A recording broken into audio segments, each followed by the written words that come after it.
Welcome to the Future Humans podcast with Jean Houston and Anneloes Smitsman, the co-authors of the Future Humans Trilogy.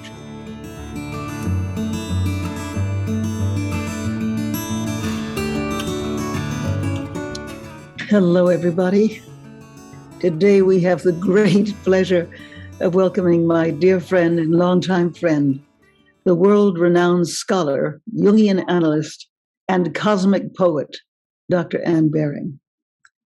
Anne has dedicated her life to the explorations of psychology, mythology, ecology, all the ologies, fairy tales, alchemy.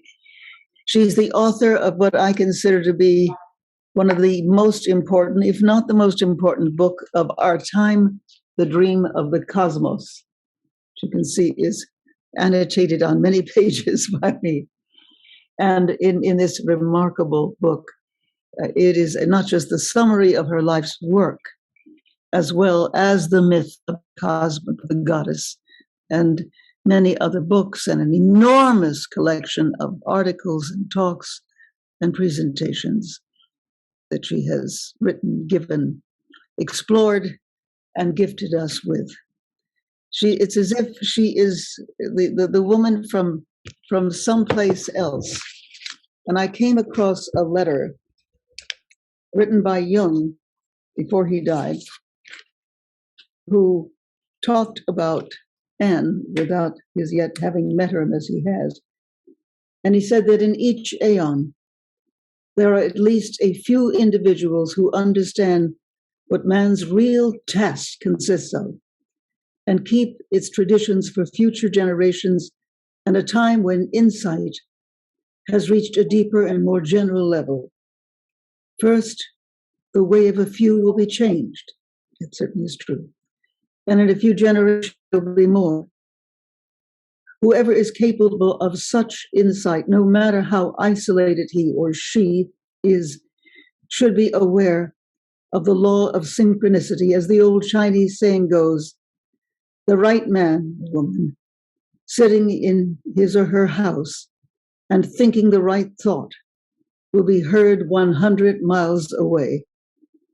Thus, an old alchemist gave the following consolation to one of his disciples. No matter how isolated you are and how lonely you feel, if you do your work truly and conscientiously, unknown friends will come and seek you. A beautiful quote from Jung. Think of all the unknown friends, dear friend, and that you have activated, that you have brought into a whole new mindset, soul set, life set.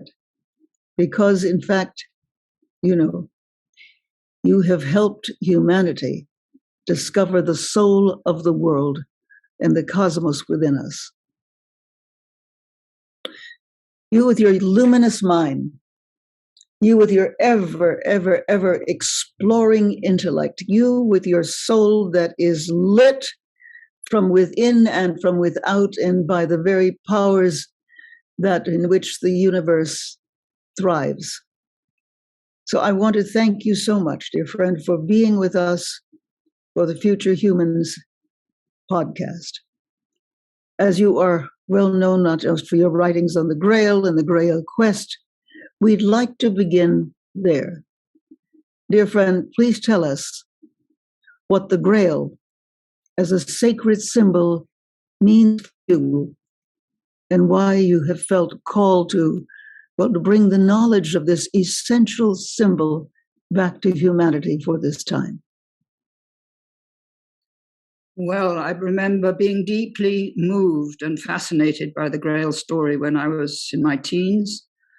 And I had a mother who fortunately encouraged my interest in these things and really laid the ground for my future life.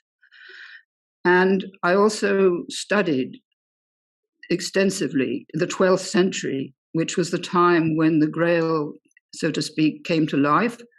At the beginning of that century, nobody had heard of the Grail except the few individuals possibly. But by the end of it, there was no one in Europe who had not heard of the Grail legends and who did not know them by heart, probably, because they were taken all over the courts of Europe by the troubadours. And the troubadours has their roots, I believe, in the Cathar area of France, that is the southwest of France. They were actually trained near Montpellier. And they carried this, they had to learn the legends exact, but more than that, they had to know the meaning of the Grail. And the meaning of the Grail was actually the Holy Spirit, the feminine aspect of the Godhead, which had been completely eclipsed by the emphasis on the Father God. The Mother Goddess had completely disappeared, or the feminine aspect of God. So the Grail was carrying that lost image of the divine all the way through Europe and was sowing the seeds in the hearts of all the people of Europe so that they could bear fruit at a later time, which I think is our time. So that's what the Grail means to me. And the symbol of the cup is as vessel is obviously very important, but also there's the whole story of the Grail, of the king, the old king who was dying but couldn't die because of the wound in his groin that needed to be healed before he could die, and of the hero, Parzival, or Parzival in the German edition by Wolfram von Eschenbach. Parzival has to go through many, many trials before he is mature enough to be capable of asking the question, what ails thee, to the dying man lying there, longing to pass on. And then in that marvelous story, the Grail is carried into the hall where he's lying and where Parzival stands by his bed by a beautiful woman called Réponse de Joie. And she carries the Grail into the hall. And that to me is so numinous. I'm even crying now. Because it's what we need so much. We need the feminine archetype to help us out of the mess that we're in and to guide us as to what to do and how to do it. And as both of you know, if you've described in your wonderful book, or two books really, that I've just finished reading, the second volume, you are guiding us with the Grail image, as it were, within or behind or around you. You are guiding us to this new consciousness that we need so badly. And with your inspiration, dear friend.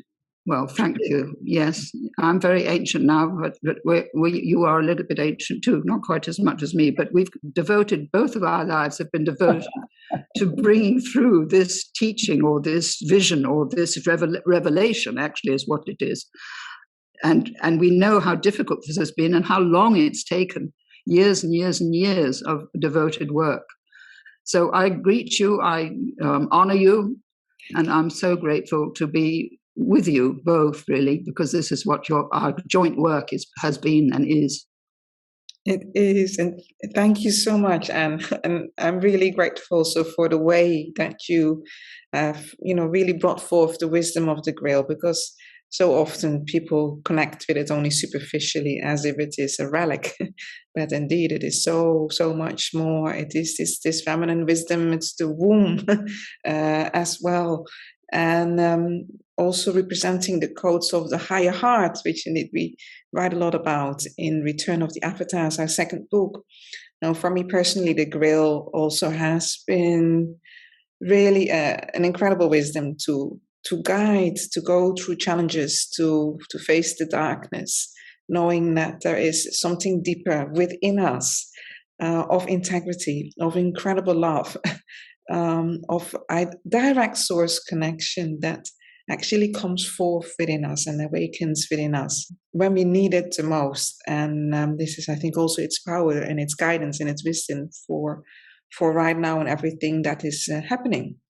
Now, in the inner mystical traditions, the Grail also, as you write about as well in your work, also represents this alchemical transformation that takes place within us when these sacred codes of the higher heart, when they start to awaken within us, and which then helps us to really come onto this path of love and higher purpose and service.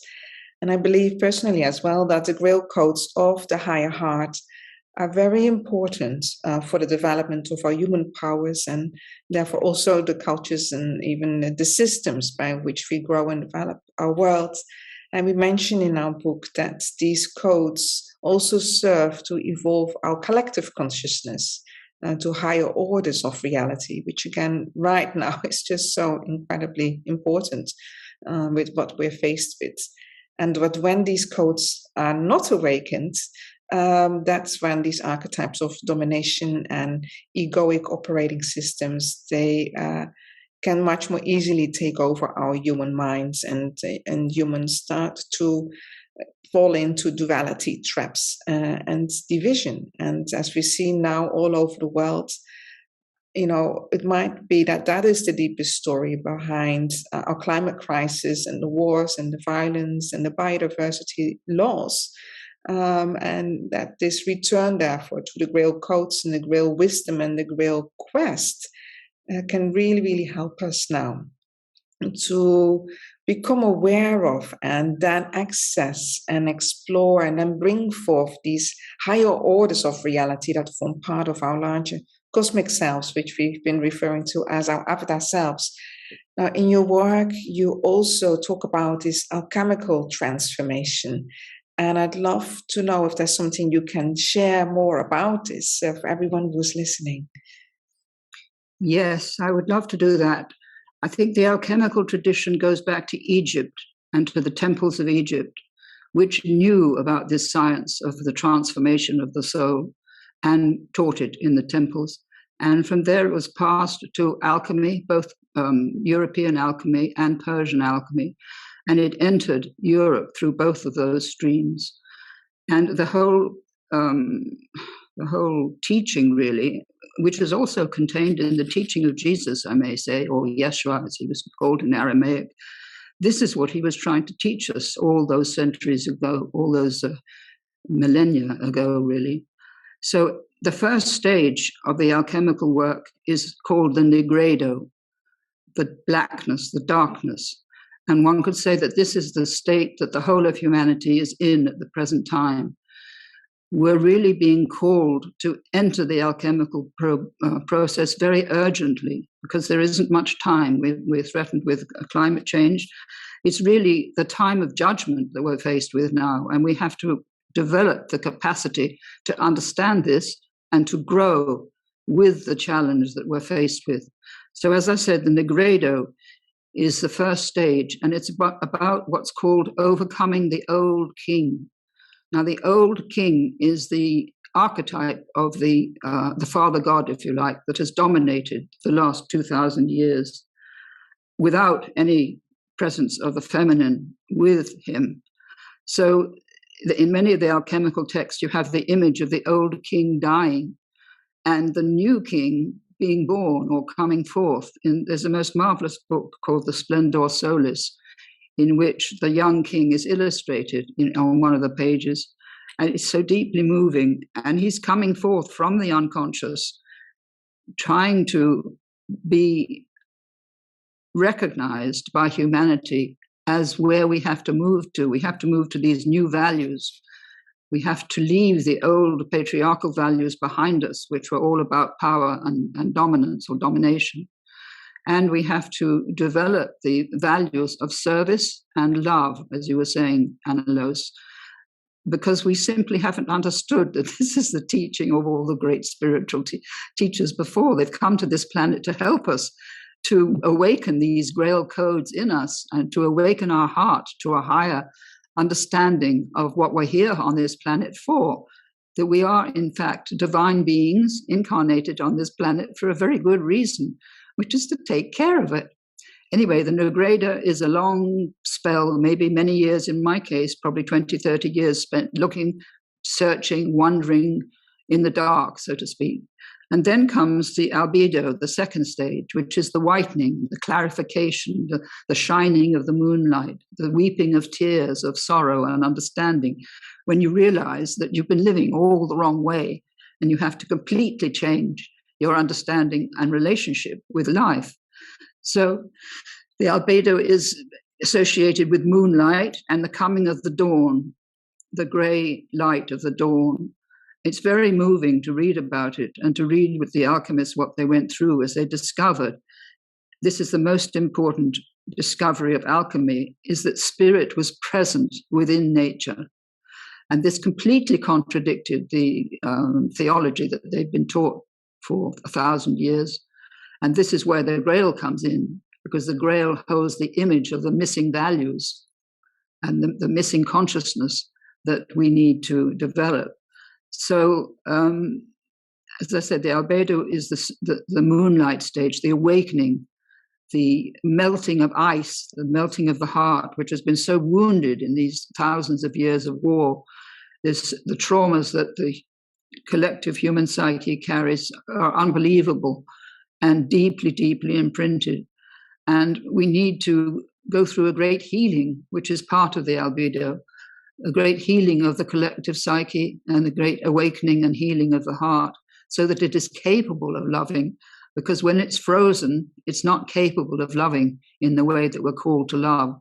So that's the second stage. And then the third stage, I'm not going through there is a third stage called the citronitas, but I'm not going to go into that one, but we'll go straight to the rubedo, which is the final stage, which is the reddening, the dawning of the light with the coming of the sun at dawn, the awakening of the whole psyche to the revelation that it is spirit and it is embodying spirit in this dimension, and that everything around us is sacred and holy.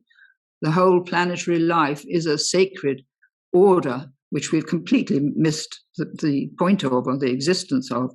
So it's really, as I say, perhaps in some people it comes suddenly, a sudden revelation. In my own case, it's come slowly with the writing of these books, The Myth of the Goddess, first of all, and then The Dream of the Cosmos. And it takes time for most people to enter into this. And it also takes a lot of solitude. You can't live a social life when you're trying to do this work. You really cannot. You can live a normal family life, but you can't lead a busy social life with lots of Facebook and Twitter and God knows what all the time intruding on your life. You have to need solitude, contemplation, listening perhaps to music, looking at nature, spending a lot of time in nature. All of these things are important for creating this revelation, or bringing us to the point where we have it revealed to us what we're supposed to do and who we are. So I think that's a summary of alchemy. Remember the old king and the new king, and also the union of the king and the queen, most importantly, the two archetypal images of spirit, if you like, which need to be joined within us and within our culture. Yes, I would like to come in with the question of the rising tide of women as perhaps the only, not just the most important necessity of our time, but maybe the only one who can really turn it around. I mean, you and I are both of an age now, of the long view of life, and having seen so many changes that humanity and our world have gone through. Before I ask about our time, I'm going to ask you about was something very deep that you know, and you know it in a particular way. And the best place that I can find it, of course, is in the Gospel of Eve, where she says, I am you, and you are I, and in whatever place you are, I am there, and I am sown in everything, and in whatever place you wish, you may gather me. But when you gather me, you gather yourself. From the lost passage from the lost Gospel of Eve. So yes, we can talk about what's happening in the war in Europe, in Ukraine, what this signals for our time, and maybe the rising of the Grail codes. But I think it is that, and it is also the rise of women in her fullness. You know, what the Gospel of Eve says. And in whatever place you wish, you may gather me. How do you see the gathering happening? You have done so much in your life and work to call forth the gathering. Now, at this age, I'm going to be 85 in a few days, and I believe you just had your 90th. How do we elders, we ones who have done what we had to do, and then we did some more.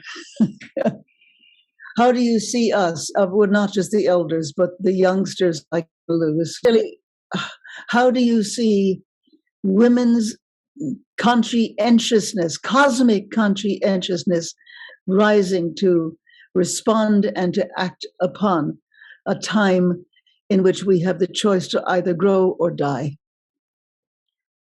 Well, I think that we're just at the beginning, really, of women becoming conscious of what their real role and task is. Even though there's been a lot of preparation in the last 100 years with women coming out of their seclusion and their oppression and being able to speak, becoming educated enough to speak, as I am doing. I had to go through the educational process to be able to do that. But it goes far beyond any woman's movement, far, far beyond anything that we can see in the world today. I think we can see the signs of it in the response to the terrible suffering and the exodus of the population from Ukraine. We can see it in the response of Poland and of Germany. I regret to say not our response. It has been really disgraceful in taking in these refugees. But Poland and Germany and Moldova and Romania and Hungary really have been quite extraordinary in opening their arms. This is a feminine gesture to receive the suffering, to comfort the weeping and the wounded, and to take in the children and see that they're educated in schools as soon as possible so they don't lose their education. So that to me is perhaps a first sign of something new. And I think we also saw it, you may not be aware, but the women of Russia protested against the war in Chechnya and the war in Afghanistan. And I'm not sure that they didn't stop one or the other or even both wars. So I was hoping that this time that they would come together and do this again. But I haven't so far. There was a march in Moscow, I believe, or St. Petersburg, by a group of women on this role, so to speak. But I haven't heard anything further for about 6 weeks. So I'm disappointed that I can understand that the huge courage that's needed to activate such a movement. But I think that something like that could shift the balance away from this dreadful patriarchal oppression which we're seeing with Putin. And also Putin's disastrous identification with a holy war, that the patriarch Kirill has encouraged him in this and has declared that this is a holy war to restore the boundaries of old Russia, the Stalinist Russia, and the Tsarist Russia. This is a fatal inflation of Putin identification and calling it a holy war. And Kirill should be ashamed of himself as a Christian for saying any such thing. And I think has been reproached by quite a few people in the church and certainly in England and other countries in the world, that he has no business associating God with such a revolting display of power and hierarchy and persecution and destruction. This has nothing whatsoever to do with God's will. So I think that women need to be much more conscious of all this. They're not sufficiently aware of what's going on, I don't think, to speak up and to encourage the Russian women in face of great danger, because they will be persecuted if they try and speak out. But if enough of them came together, they could do it, because there are millions of women in Russia who could be involved. Mm-hmm. And they've already lost between 15,000 and 17,000 young men in this atrocious war. Can you imagine what that's doing to their hearts? And somebody in the UN from Ukraine spoke up about 3 or 4 weeks ago and told the story of a young man, a soldier, who was on the front there, and he contacted his mother and said, "Mama, I'm frightened. I don't want to die. Mama, Mama." And 5 minutes later, he was dead. And they found his mobile with the message on it. So this is the tragedy of the mothers losing their precious sons, who they've taken 20 years to bring up, to feed, to love, to go through school, get them through school. And what are they given? They're given this picture of sacrifice, a ritual sacrifice of their young sons. Mm. I think it's so appalling, it's so shocking, so terrible that I have no words to express my fury that this should be taking place on our planet still at this late stage in our evolution. It's utterly, utterly shocking. And it's utterly barbaric that we're still locked into sacrificial rituals of this nature, and don't see what would be actually destroying God's creation in sending these young men to war to be simply killed.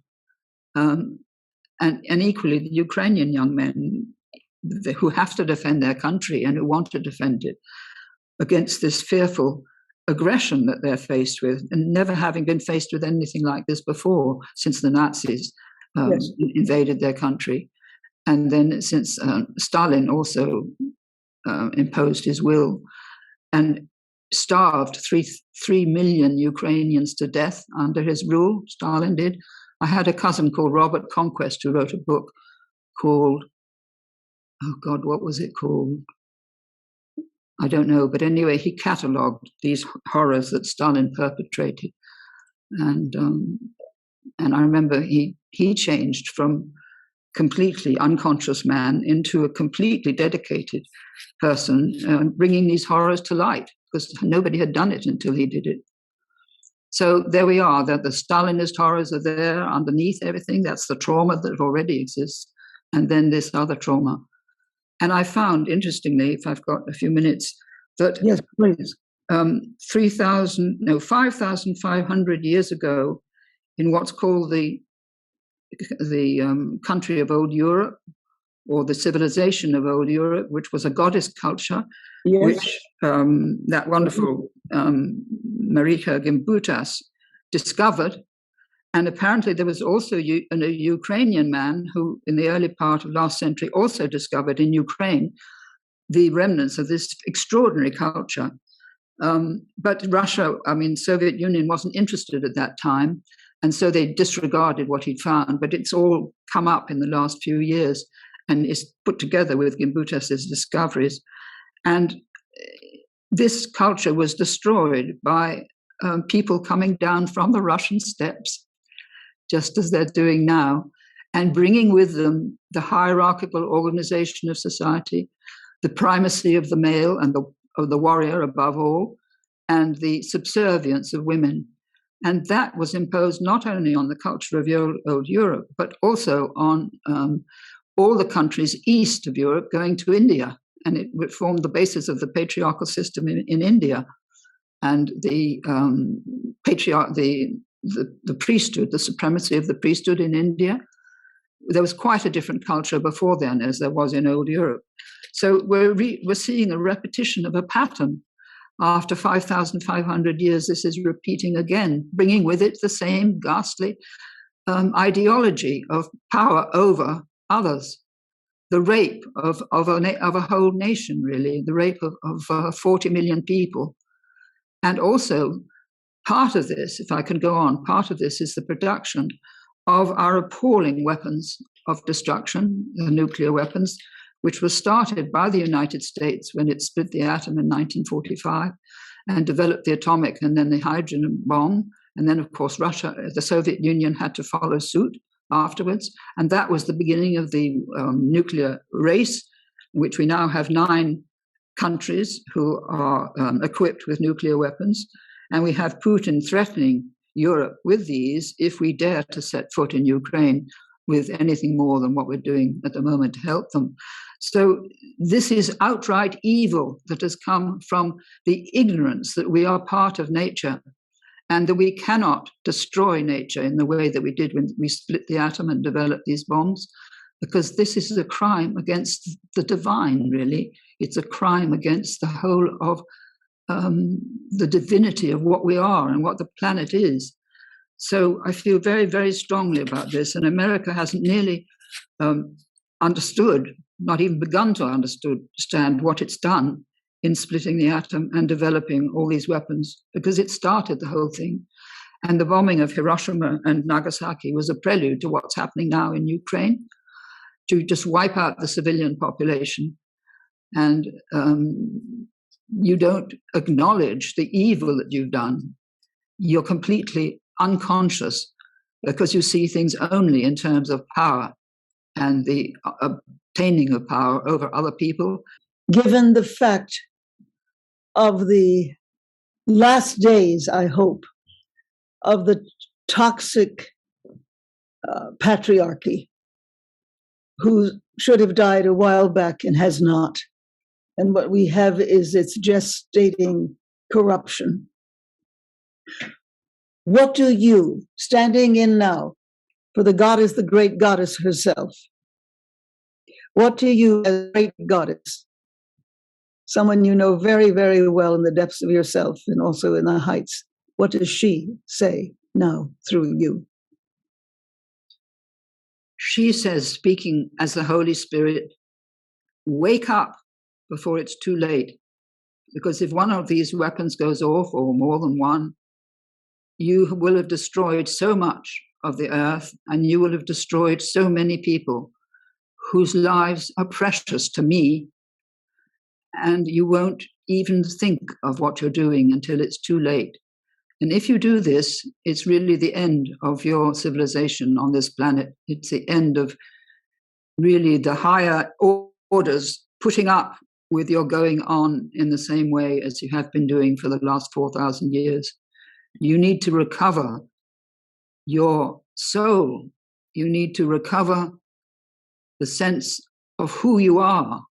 You are not just lost on this planet. You're certainly not a fallen species, as you've been told, that ridiculous myth which taught you all the wrong thing. You are belonging to the higher orders of the cosmos, and you need to know of your relationship with those higher orders, because those orders are watching what's happening on the planet now, and they are shocked and appalled, and their heart is bleeding for what our hearts are bleeding from too, in watching this terrible thing happening in Ukraine. So I think that's that's her message. Thank you. Yes, I feel that very, very deeply. And as you were talking about these weapons of mass destruction, it seems to me as well, we're face to face really with the roots of violence in all ways. You know, our minds can be weapons as much as we've created these physical weapons.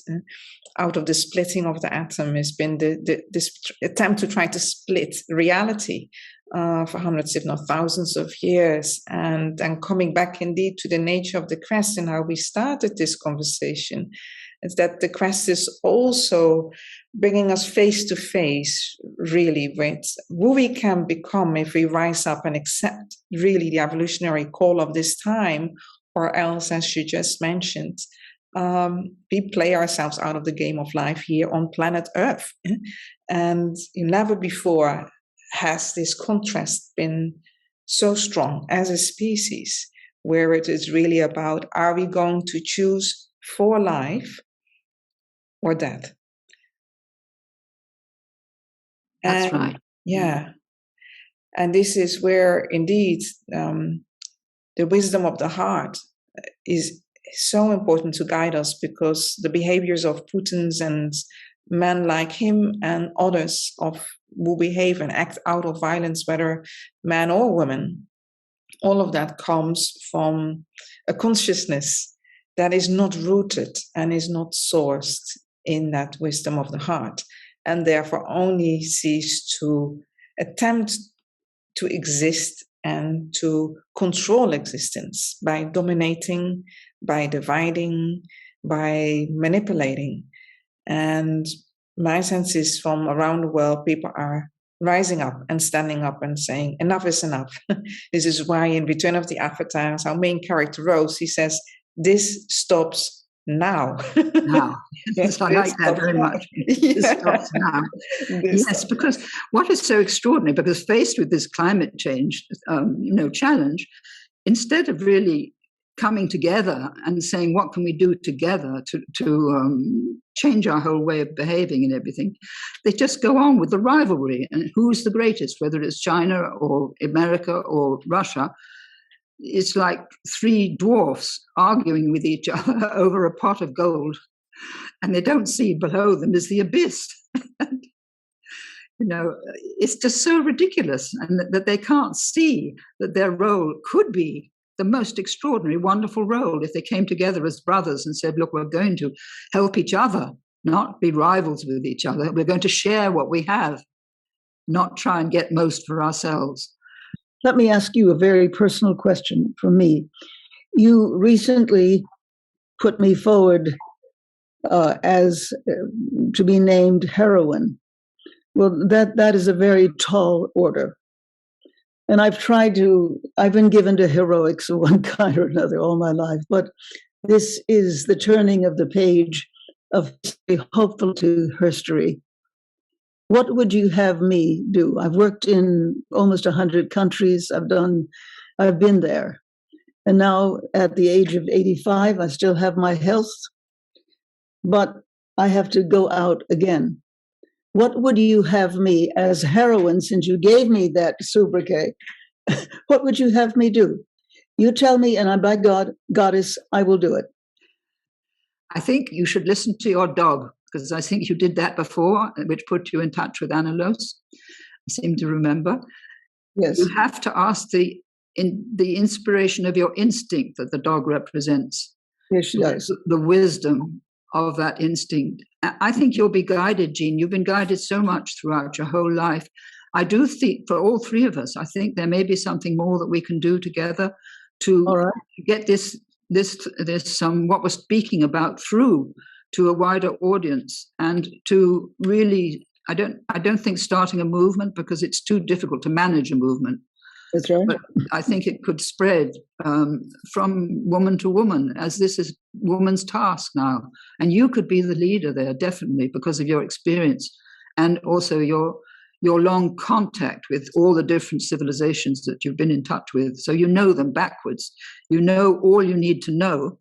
It's just a question of how to gather all that experience into one focus and just do what you're inspired to do, because I see you as an inspiring woman, one of the most inspiring women on the planet, which is why I've nominated you for this role, or this honor, really. I've noticed in my own life I'm being asked to speak on subjects that I haven't had the authority to speak on before. But now I have the authority, and you have the authority, because of our age and our experience. And we can say what we feel like saying with not beating around the bush, going straight to the point. Just what I've done now. And just like you did, Anneloes, as Rose did in that book, she took on the giant and she went for him. Exactly. And she wasn't going to let him get away with what he was doing to that little boy. She was not going to tolerate it. And I think we have to really go for the scientific materialism, which has completely cut us off from God and the soul, and which says that we're the only intelligent people in the whole universe, which is so ridiculous and nonsensical that it makes my mind sort of boggle. But it has been responsible for undermining the old religious order, if you like, of Christianity in the last 300 years. People don't know about this because they don't know about the history of how the scientific materialism came to be, and how it got so fixated in our culture, and how it controls the universities and the schools, what children are taught in the schools and universities now. So that has to go as well. The whole idea that there is no God, no soul, no life beyond death, that's another thing they said, it because the consciousness originates in the neurons of the physical brain. This is nonsense. It originates in the cosmos, in the consciousness of the cosmos. So I'm addressing this in my own talks now, because I feel very strongly, and this is the time when I can speak up. I don't know how much longer I have. And you, Jean, must also speak up on whatever feels most relevant and important for you to speak on. And speak clearly and simply. You don't need to give long explanations. You just need to say no more. Been in a mass psychosis since 1945, or really since the First World War, in which we are doing things that are really evil, but we don't know they're evil. Well, my dear, what you are speaking to is the evolution of Lysistrata. Yes, absolutely. And this is the replaying of Lysistrata for our times. Yeah, but we have to figure out what is the action that we will take. And we will take. We have no other possibility. It is right in our face. We have to go forward to really have a meeting from the depth, not just giving our clever ideas, but from the depth selves that we all contain. And what we can do, what we will do. You know, dear friends, women and men and all the different genders lately in between or emerging, these are the times, and we are the people. And as the old saying goes, if not now, when? If not you, if not us, who? Let's go for it. Exactly. That's it. That's it. We take up the call. And also, I think we can ask the indigenous peoples to help us, to bring them in. They have already spoken many times, but they could be always included as a matter of course in whatever discussions we're having. Because their view is so ancient and so authentic and so pure still, in spite of the most terrible persecutions. So their voice is strong because they've made themselves strong over the centuries, really, in order to survive. I'm part of a movement in Europe where we call ourselves Indigenous Women of Europe, because this is something that has been lost in Europe. We seem to have forgotten our own indigenous roots and that indigenous consciousness. And That's a lovely idea. Mm. Yes. So it starts, the inclusion of the indigenous is not only by including the indigenous stewards and communities, but also to reconceptualize ourselves as indigenous of this planet, and also we are also future indigenous, because as the earth is going through a huge transformation, we are transforming with her, and to really connect directly with our own indigenous roots, each and every one of us where we are, because without our earth, we would not be here. Yeah, and without spiritual roots at the same time, because we've lost our spiritual roots, and we've been given truths which are not truths, and we've been given stories which are not true stories, like the myth of the fall, for instance, which was a disastrous story to impose on humanity. And still, I was listening to the Pope the other day. You told me to listen to that service. And I was absolutely appalled by the emphasis on guilt and sin in that service. Isn't that awful? Just awful. Yeah, it was dreadful. Yeah, so we've got to change all that, and which I'm trying to do also in my talks and my writings. And so we just go forward. You've got to write your next volume, which I imagine is already well forward, is it? Yes, and we're starting the Future Humans Quest soon. I would love to have you there as well as a guest speaker, of course. Yeah, thank you. We actually go through the quest. Yeah. Well, we have to also, I wanted in my birthday thing with Jim Garrison, I mentioned that I wanted there to be a film about the Grail. Yes. But somebody said afterwards in another talk, when I was speaking again with Jim, but on another sort of day, but this man came up and he said, well, it's all there in the trilogy of Jean and Anneloes. That could be made into a film, and which it could. Have you thought of that? It's got more of a chance of being made into a film than my idea of a Grail story. You need to find the right person who can. You will find the right person. You'll be guided to the right person. I'm not worried about that. You'll be guided, because she will guide you. That's it. I saw really a recreation of the Grail story, but in a modern context. That was very much, and while we were working on the book, it came through as a film. Really translating the visuals into words. Yeah. It would be a wonderful film, and the whole thing of the quest would come back, and